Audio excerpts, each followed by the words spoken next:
আসসালামু আলাইকুম। সংবাদে আপনাদের সবাইকে স্বাগতম জানাচ্ছি আমি নুসরাত। শুরুতেই সংবাদ শিরোনাম। সর্বশেষ গুরুত্বপূর্ণ আপডেট সংবাদে আপনাকে স্বাগত। শুরুতেই সংবাদ শিরোনাম, পরে বিস্তারিত। প্রথমেই জানাবো আমাদের হাতে থাকা সর্বশেষ গুরুত্বপূর্ণ সবথেকে তাজা আপডেট সংবাদ। দুর্নীতি প্রতিরোধ এবং জবাবদিহিতার জন্য শাসন ব্যবস্থা সংস্কার চায় জনগণ, বললেন জামাত ইসলামের সেক্রেটারি জেনারেল অধ্যাপক মিয়া গোলাম পরোয়ার। পরিবর্তনের আকাঙ্ক্ষা এখন জনগণের, শাসন ব্যবস্থার আমূল সংস্কার চায় দেশটাকে টেকসই উন্নয়ন ও ন্যায় বিচারের পথে নিতে হলে দুর্নীতি রোধ এবং জবাবদিহিতা নিশ্চিতকরণ এবং রাজনৈতিক স্থিতিশীলতার বিকল্প নেই, এমন মন্তব্য করেছেন বাংলাদেশ জামাত ইসলামের সেক্রেটারি জেনারেল অধ্যাপক মিয়া গোলাম পরোয়ার। আজ খুলনার ফুলতলা উপজেলায় দামোদর ইউনিয়নের ৭ ও ৯ নং ওয়ার্ডে স্থানীয় বিশিষ্টজনদের সঙ্গে এক মতবিনিময় সভায় এসব কথা বলেছেন তিনি। এরপর জানাবো ডিসেম্বরের ৮ দিনে এলো $1 বিলিয়ন রেমিটেন্স। চলতি ডিসেম্বর মাসের প্রথম ৮ দিনে দেশে প্রবাসী আয় এসেছে $1 বিলিয়ন বা $100 কোটি, যা গত বছরের একই সময়ের তুলনায় ২১.২০% বেশি। গত বছরের ডিসেম্বরে প্রথম ৮ দিনে এসেছিল $83 কোটি। বাংলাদেশ ব্যাংকের মুখপাত্র আরিফ হোসেন খান এই তথ্য নিশ্চিত করেছেন। এদিকে চলতি সপ্তাহে নির্বাচনের তফসিল ঘোষণা করা হবে বললেন সিইসি। ত্রয়োদশ জাতীয় সংসদ নির্বাচন এবং গণভোটের তফসিল চলতি সপ্তাহে ঘোষণা করা হবে বলে জানিয়েছে প্রধান নির্বাচন commissioner CEC AMM Nasir Uddin. আজ সুপ্রিম কোর্টের প্রধান বিচারপতি ডক্টর সৈয়দ রেফাত আহমেদের সঙ্গে সাক্ষাৎ শেষে সাংবাদিকদের প্রশ্নের জবাবে তিনি এমন কথা বলেছেন। জানাবো জনগণ ক্ষমা করে আওয়ামী লীগকে আসতে দিলে আমাদের আপত্তি নেই, বললেন বিএনপি নেতা। জনগণ ক্ষমা করে আওয়ামী লীগকে যদি আবারও নির্বাচনে আসতে দেয় তাহলে আমাদের কোনো আপত্তি নেই বলে মন্তব্য করেছেন বিএনপি চেয়ারপারসনের উপদেষ্টা মুশফিকুর রহমান। আজ ব্রাহ্মণপাড়ার কসবা উপজেলার গোপীনাথপুর ইউনিয়নে গণসংযোগে গিয়ে তিনি এসব কথা বলেন। তিনি বলেন, আওয়ামী লীগ নির্বাচন করলে সেটা বিএনপির জন্য আরও ভালো হয়। এবং সর্বশেষ জানাবো মসজিদ অপসারণ বাংলাদেশিদের বিতাড়নে ভারতের অরুণাচল প্রদেশে আন্দোলনের ঘোষণা।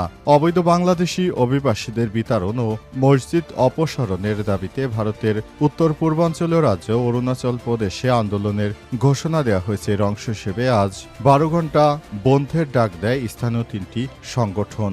ইটানগর ক্যাপিটাল রিজন আইসিআর এলাকা জুড়ে ভোর ৫টা থেকে বিকাল ৫টা পর্যন্ত এই বন্ধ পালন করা হয়েছে। এই ঘটনাকে কেন্দ্র করে সকাল থেকে ইটানগর নাহারগুলান এলাকায় নিরাপত্তা জোরদার করা হয়। প্রিয় দর্শক, এতক্ষণ শুনছিলেন সংবাদ শিরোনাম, এবারে বিস্তারিত। তবে তার আগে বন্ধুরা অনুরোধ থাকবে এই সংবাদটিতে একটি লাইক দিন। এই চ্যানেলে আপনি নতুন হয়ে থাকলে আমাদের সংবাদটি দেখতে দেখতে চ্যানেলটি সাবস্ক্রাইব করে রাখুন। কমেন্ট করে বন্ধুরা আপনার মূল্যবান মতামত জানিয়ে দিন আপনি বিশ্বের কোন দেশ থেকে বা বাংলাদেশের কোন স্থান থেকে আমাদের সংবাদটি দেখছেন এবং শুনছেন। আর বন্ধুরা, গাজা যুদ্ধে আপনি যদি নিরীহ ফিলিস্তিনিদের ভালোবেসে থাকেন কমেন্টে ইয়েস লিখে বিশ্ববাসীকে জানিয়ে দিন। সংবাদটি আপনার সোশ্যাল মিডিয়া ফেসবুকে শেয়ার করে বন্ধুদেরও দেখার সুযোগ করে দিন। এবারে বিস্তারিত।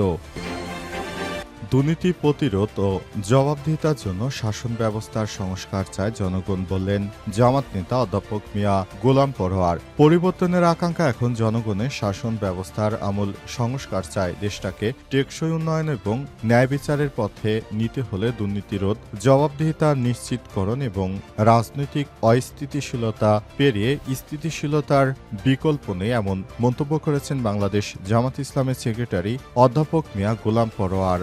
চট্টগ্রাম এবং খুলনার ফুলতলা উপজেলায় ৭ ও ৯ নং ওয়ার্ডের বিশিষ্ট জনদের সঙ্গে এক মতবিনিময় সভায় তিনি এসব কথা বলেছেন। এ সময় গোলাম পরোয়ার বলেছেন, স্বাধীনতার পর বারবার সরকার বদলালেও মানুষের ভাগ্য পরিবর্তন হয়নি। ঘুষ, দুর্নীতি, গুম-খুন, রাজনৈতিক নিপীড়ন, দুঃশাসনের চক্র থেকে জনগণ এখনো পুরোপুরি মুক্ত নয়। আসন্ন জাতীয় নির্বাচনে দাঁড়িপাল্লা প্রতীকের পক্ষে সমর্থন চায় গোলাম পরোয়ার। সবাই তিনি জামাতের আমির ডক্টর শফিকুর রহমান ঘোষিত কল্যাণ রাষ্ট্রের রূপরেখা তুলে ধরে ন্যায় ইনসাফ প্রতিষ্ঠায় শিক্ষিত যুবকদের কর্মসংস্থান, কর্মক্ষেত্রে নারীদের নিরাপত্তা, বাস্তবমুখী শিক্ষা ব্যবস্থা, প্রতিবেশী দেশের সঙ্গে ন্যায্য সম্পর্ক তৈরির উল্লেখ করতে হবে। দেশের অভ্যন্তরে যেন প্রতিনিয়ত আর কোনো ধরনের বিশৃঙ্খল পরিস্থিতি কেউ তৈরি করতে না পারে সে ব্যাপারটি নিয়ে সবার মধ্যে আরও বেশি সচেতনতামূলক কার্যক্রম চালিয়ে যেতে হবে। এমনভাবে সবাইকে সচেতন করতে হবে যাতে করে তারা আরও বেশি অ্যাক্টিভ হয় এবং তারা নিজের ন্যায্য অধিকার বুঝে নিতে তারা যেন আরও বেশি সক্রিয় থাকতে পারে সেই ব্যাপারটি খুবই গুরুত্ব সহকারে দেখতে হবে এবং পুরো দেশের আমূল সিস্টেমকে পরিবর্তনের মাধ্যমে সবকিছু ঠিক করতে হবে। দেশটাকে আবার নতুন বাংলাদেশ হিসেবে রূপান্তর করার জন্য সবাইকে একসঙ্গে মিলেমিশে তৈরি হতে হবে, সেই ব্যাপারটি আমাদের দেখতে হবে। ডিসেম্বরে 8 দিনে এলো $1 বিলিয়ন রেমিটেন্স। চলতি ডিসেম্বরের মাসে 8 দিনে দেশে প্রবাসী আয় এসেছে $1 বিলিয়ন বা $100 কোটি, যা গত বছরে একই সময়ের তুলনায় 21.20% বেশি এসেছে। গত বছরে ডিসেম্বরের প্রথম 8 দিনে এসেছিল $83 কোটি। বাংলাদেশ ব্যাংকের মুখপাত্র আরিফ হোসেন খান এই তথ্য নিশ্চিত করেছেন।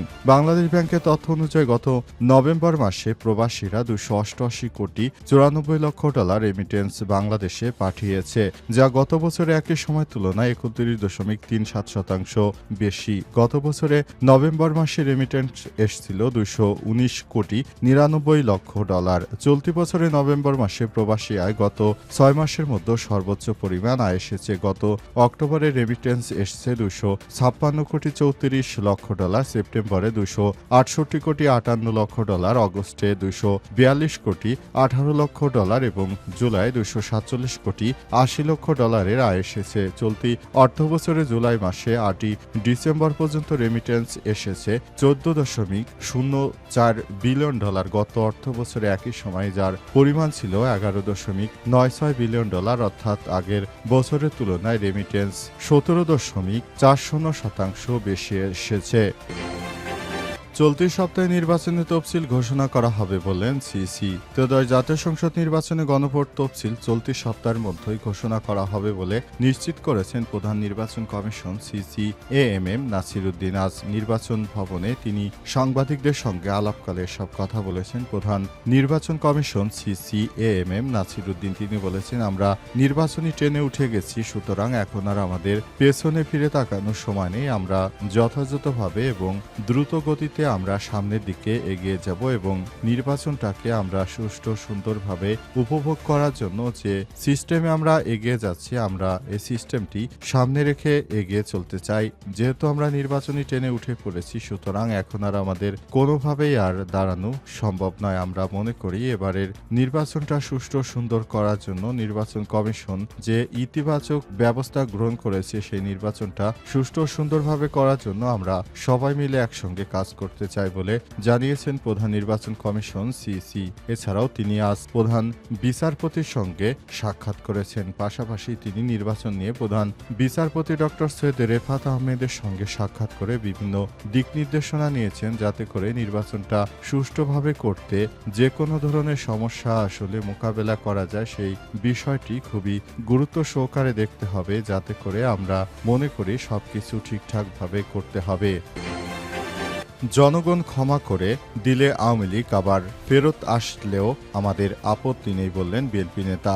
জনগণ যদি আওয়ামী লীগকে ক্ষমা করে দেয়, তখন আওয়ামী লীগ যদি আবার ফিরে আসে, তখন আমাদের কোনো আপত্তি থাকবে না বলে জানিয়েছেন বিএনপির চেয়ারপারসনের উপদেষ্টা মুশফিকুর রহমান। আজ বিকেলে ব্রাহ্মণবাড়িয়া কসবা উপজেলার গোপীনাথপুর ইউনিয়নের চণ্ডীদার স্কুল অ্যান্ড কলেজ মাঠে বিএনপি চেয়ারপারসন বেগম খালেদা জিয়ার সুস্থতা কামনায় অনুষ্ঠিত দোয়া মাহফিল শেষে সাংবাদিকদের প্রশ্নের জবাবে তিনি এসব কথা বলেছেন। তিনি বলেন, এদেশে আওয়ামী লীগ অত্যন্ত পুরানো এবং ঐতিহ্যবাহী একটি রাজনৈতিক দল, সুতরাং আওয়ামী লীগ যদি আবার ফেরত আসে কিংবা দেশের জনগণ যদি আওয়ামী লীগকে ক্ষমা করে দেয়, সেটি এদেশের জনগণও সেটাকে ভালো হিসেবেই দেখবে।